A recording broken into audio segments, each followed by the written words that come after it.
পূর্ব মেদিনীপুর জেলার ৩ high voltage বিধানসভা কেন্দ্রের মনোনয়ন জমা হলো আজ হলদিয়ার মহকুমা শাসকের অফিসে।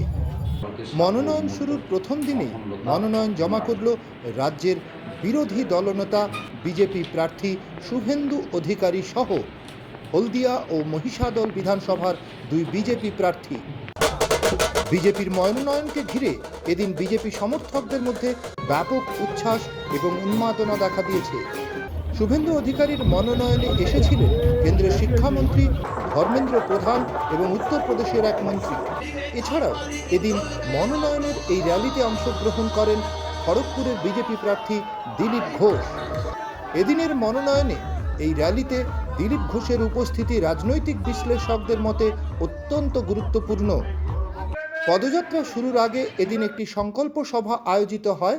তারপরে প্রায় ২ কিলোমিটার রাস্তা পদযাত্রার মধ্য দিয়ে মনোনয়নপত্র জমা করেন হলদিয়া, নন্দীগ্রাম এবং মহিষাদলের ৩ বিজেপি প্রার্থী। মনোনয়ন জমা দেওয়ার আগে বিশাল সংখ্যক কর্মী সমর্থকদের উচ্ছ্বাস উন্মাদনার মধ্য দিয়ে এই পদযাত্রা কোথাও হলদিয়ার মতো শিল্প শহরে বিজেপি তাদের শক্তি প্রদর্শন করল বলে রাজনৈতিক বিশ্লেষকদের একাংশের মত।